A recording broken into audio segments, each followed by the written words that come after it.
Happy Halloween!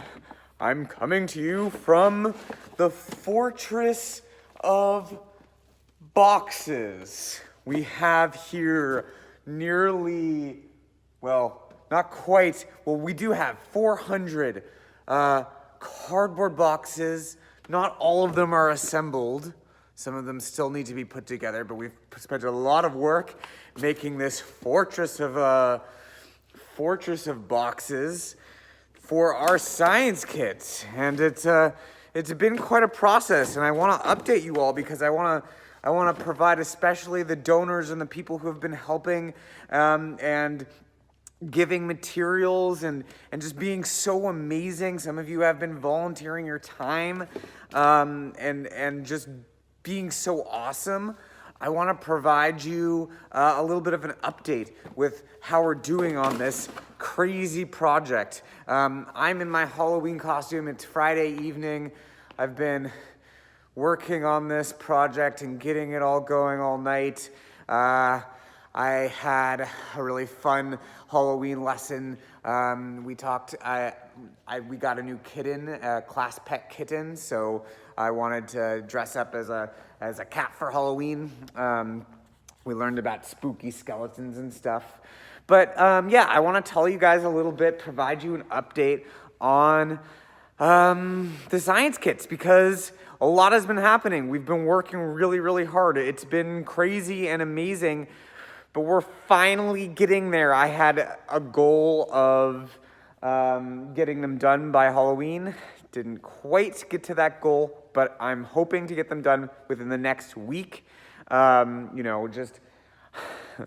I always keep on thinking, oh yeah, we're almost done, and then there's another additional thing that I want to add to the kit, so that makes it a little bit difficult to get where we want to be, but I'm hoping to get these into the hands of the kids, finish making the boxes in a week, get them to the kids in the following week because they need them, and I'm really, really excited to tell you about them. Let's go on a little walk. This is our, usually it's our gymnasium, multi-purpose room, but it's been, my absolutely incredible principal, Mr. Halpert, who has been so supportive on this process, has just kind of allowed, let me see if we can get a full view of this whole operation. I don't know, our fortress of boxes and everything. So Mr. Halpert, David Halpert, has been really incredible in letting me do this crazy thing and take over the entire gym and just supporting me in every single way possible. Basically what we've been doing, I'll show you, I have a prototype kit that I want to show you, one that is already completely made. What some amazing parents from my school have been doing is they've been kind of putting, there's a whole bunch of materials, and for those of you who want to stick around for a while, I can show you guys all of the different materials and what they're all going to be used for. For those of you who don't want to watch a 20-minute long video, I'm just going to tell you we've got materials categorized. They're going into bags. So similar materials of like kind are in bags together. So because I'm really working on getting these kits organized. So if I just dumped them all into those boxes, then that would be a huge mess, especially for 6-year-olds. So we're going to really work on organizing our kits and making sure the kids, hopefully I'm going to be teaching them how to stay organized. I'm not a super organized person. I wish my teachers had taught me that really important skill of how to be organized. Here's another table. Everything in this table is going into one bag. You can see this is kind of more on the fabric-y materials, paper. We've got aluminum foil in there. Then we're cutting up some foam pieces. Also kind of I'll tell you guys all about why you can use foam. Oh, we have this absolutely incredible teacher who's a special ed teacher at our school cut for us 380, no, I can't see, here's her thing that she wrote, 380 bags of string and yarn. So she did that apparently while watching TV. She cut yarn and string about the length, oh, you can't really see, about the length of her arm span, so that every single student can have 2 different kinds of string and yarn to work with, which is absolutely incredible that she did that. We've got another set of bags over here. This one is like a bunch of different things that are kind of often, many of the things that are going to be used with liquids. So coffee filter, straws, some other stuff that are in there as well for like crafting and engineering, like pipe cleaners, and we've got some chalk that we're putting in there. In that corner is this kind of set of things that are not going into, can you see? I don't know. Set of things that are not going into bags, like bigger things. Toilet paper rolls, got some tape, there's scissors, there's rulers, there's measuring. Every single student is going to get a different kind of something to measure liquids with because they need to learn how to measure. It's so important. I taught high school before I taught elementary school, and believe me, if kids haven't mastered how to measure by the time they get to high school because they never learned how to do that, like in science class, they're not going to do very well in chemistry class. It's going to be hard to pass that class, and then problems because you need to pass chemistry class to graduate. We have this is one of my favorite bags over here with things like magnets and things for those magnets to go and be tested on. Oh, look, does the magnet work on the screw thing? Bolt? Yeah, it does. Does it work on this? Laminate? No. Does it work on this? Does it work on paper clips? And then we can do really fun little lessons with these magnets. Like we can, it's going to be hard to do this with one hand.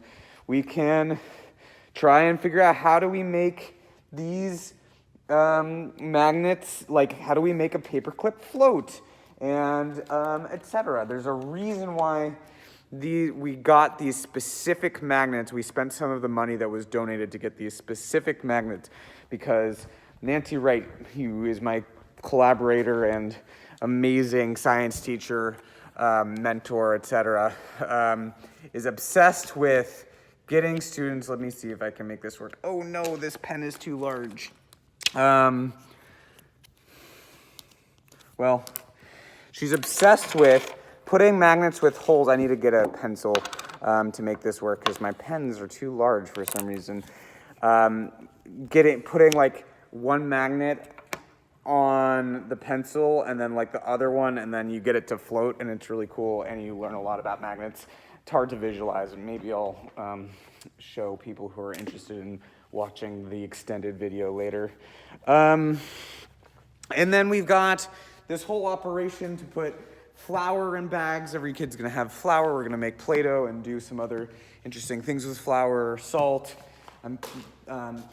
The East Bay Depot for Creative Reuse gave me a whole bunch of Altoid cans, which is going to be great because we're putting seeds in every Altoid can, thing of beans to plants. We're going to do experiments with planting and learning how plants grow, other seeds, grass seeds. We're putting also from the depot are like a whole bunch of these like little bottles that we're putting glue into, so every kid can have glue, because buying this amount of glue rather than in bulk, it's really expensive, so we're spending some time on that. This is, by the way, like doing that kind of thing is part of the reason why this has been such a long process, because it's very labor intensive to do that kind of thing.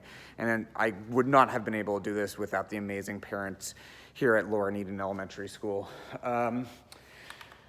Putting 4 cups of soil into bags, reusing bags to make that happen. Also bulk food coloring, because buying the little bottles of food coloring is very expensive again. So what we're doing is we're putting them in, we're using, like, you can see my little instructions maybe. We're putting them in like little droppers, and then students will have food coloring. Food coloring is really, really essential for science for so many different things. It's just, you need it. Napkins, and then you got, here's the final bag that has all of those different kind of things that we're working on. And yeah, so here is something that is pretty incredible. Let's see if you guys can see a little bit better. Whoa, this is the prototype completed science kit. You can see all of the different, look at, by the way, I think that's pretty good for there's almost 100 individual materials in there, but it does not look horribly messy. Every one of these bags kind of categorized, and we're gonna have a list of all the different materials that are gonna come in it. This is gonna be bag one. In the list, bag one has these different things. And one of the very first lessons we're gonna do is I've been teaching my students how to observe. So they're gonna get every single piece of material. Here's some wood, some really amazing people like my father and Ms. McConnell's husband helped me cut up things like the wood and plastic pieces. And they're gonna be okay, so there is this object in the kit. What can I do with this object? What do I notice about it? What does it feel like? I can put this up to my eye and see through it. Can I do the same for this?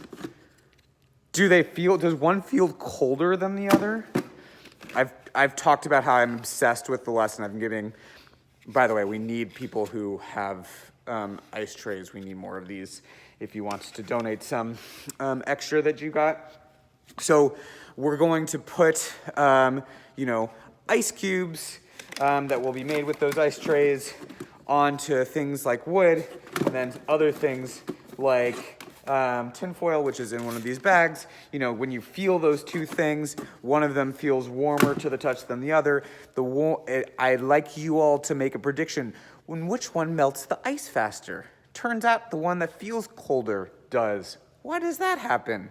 We're gonna talk about it. Come to my science class and we can learn about that. So yeah, this is my science kit. I'm very, very excited about it. It's gonna be really great, I think. It's gonna be pretty amazing for all of my students to have all these things. Those of you who are interested, in the comments, I'm gonna talk more about why every single one of these materials are in here. But for those of you who feel like you've already watched, oh my God, it's already 13 minutes and a half minutes long. Thank you for your support. Even just kind of sharing these social media posts kind of connects these things with other people. And as a result, I've got that alone has been really helpful because, the donations that people have given have allowed us to make these kits for my students. So I really appreciate that. It's also really, really helpful to people who have, found extra things. I had a teacher, she drinks a Pepsi every day. And so, she gave a whole bag of Pepsi bottles. We almost have enough cans for every single student to have one, which is, stick around, I can tell you about why I want these cans in every single kit. That kind of thing has been so great. There's been I presented these ideas. I'm working really hard with Nancy Wright and Tanvir Dillian, who's one of the administrators. This is kind of the head of the science at HUSD. We're going to try and get kits to every single student at Hayward. It's going to be slimmed down, the process of making these kits. It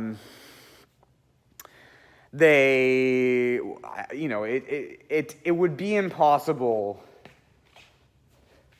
to put bulk food coloring into 12,000 kits if every single student in Hayward Unified School District gets one of these. So we're not going to be doing things like that in those kits, which means that we're not going to be giving students all the things that I'm going into these kits. Rather than 100 individual materials, there's going to be 33.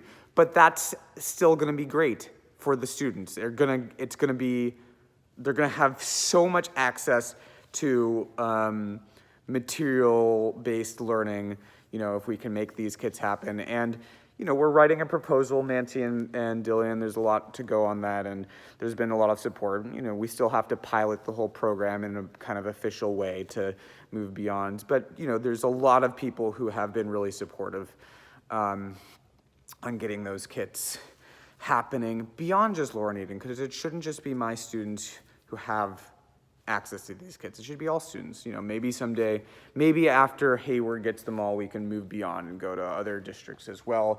If you're a teacher who wants to get these sorts of things into the hands of your students, please, please, please reach out to me and I can share with you my process. I'd love to help you facilitate, I'd love to help you and share the lessons that I've learned, and I've learned a lot from doing this.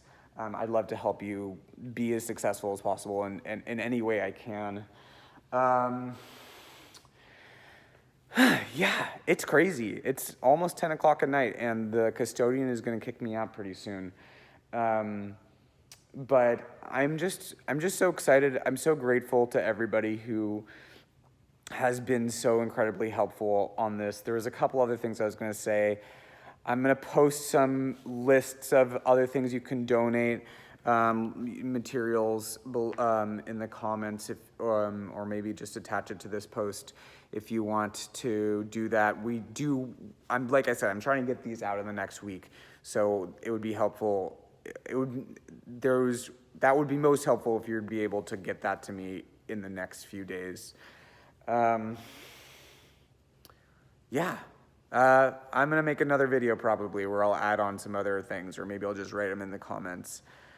You're awesome. Every single one of you is incredible. Thank you for watching this currently almost 20-minute video. Message me if you have any ideas or thoughts or whatever. You can donate money if you want to. It'll be useful. It has been very useful. You can help in lots of other ways. So, appreciate you again. Thank you again. Happy Halloween!